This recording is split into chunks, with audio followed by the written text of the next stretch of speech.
avoid, minimize, mitigate as a last resort. Do you see that in this proposed legislation?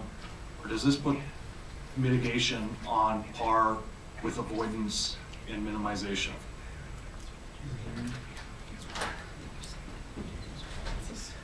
The language is fairly nuanced. I would say that we don't feel that avoidance is adequately emphasized in the language of the bill. The factors that the DNR shall consider in review that are listed on page 28 of the bill, they mention what are the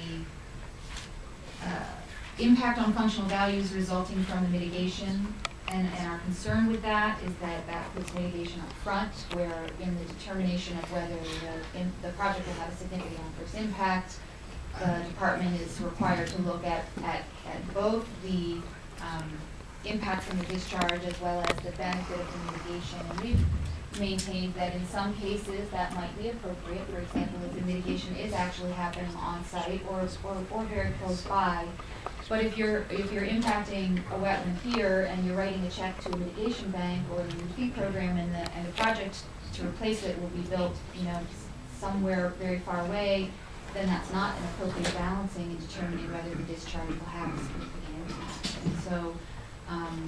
And so that's our concern with respect to where and how mitigation is considered, that it's not given undue weight in the decision-making process.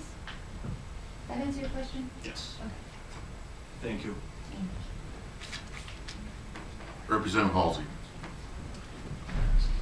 Thank you, Mr. Chair. Very quickly, I know a lot of people want to testify, but Ashley Furniture, my favorite. Ashley Furniture was allowed to build under the current law. They were allowed to mitigate off-site. And it seems like this bill will promote more situations like that, where businesses, homes can be put in harm's way. Am I imagining that, or is that the potential reality of this bill? I think businesses assume certain risks if they make decisions that they want to site their facilities or expand their facilities in wetlands. The concern, I guess, we have that we've raised is that we want to make sure the statute is tight enough that it doesn't lead to substantially more wetland fill in the state. And I think if we can get the concerns we've raised addressed, then I think it is fairly well contained. And if the concerns we've raised aren't addressed, then it may not be. And so, maybe, I guess, the answer to your question, depending upon the deliberations of the committee and the Senate. Definitely, okay. And Terry, for you, you seem to point out that while this body can change many laws, the laws of nature and gravity are not within our power to change. The reason wetlands are wet is because water flows downhill and collects in wetlands. Am I right? Pretty much. And when you build things in places that water flows downhill to collect, they tend to get wet, right? So the reason you don't build in wetlands is because they get wet. Is that the summary of the reason? And the final point is, y'all press high quality wetlands. Representative Mulroy has a lot of high quality wetlands in his district. I do not. I have a lot of degraded wetlands and a lot of high flood damage.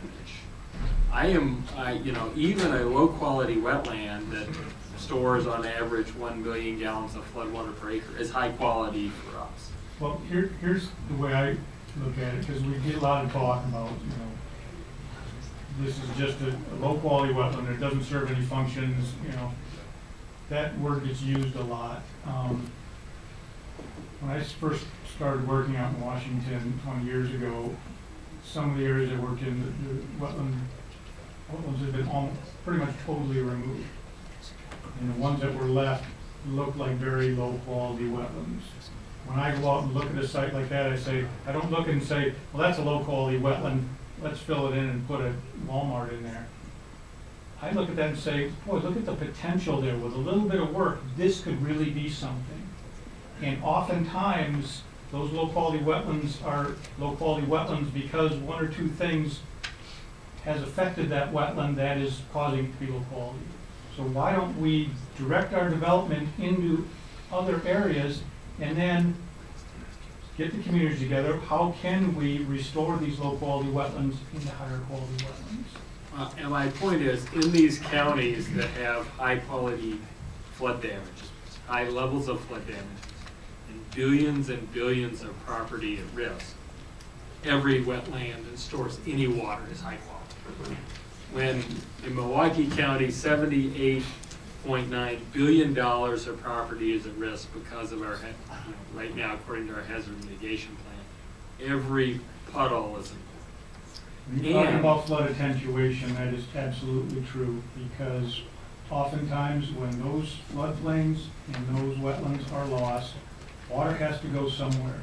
And if the upper watershed has been altered through deforestation or loss of wetlands, that water is coming down fast and furious. And if there isn't a place for that water to go, we have problems, as everybody knows. Okay, thank you.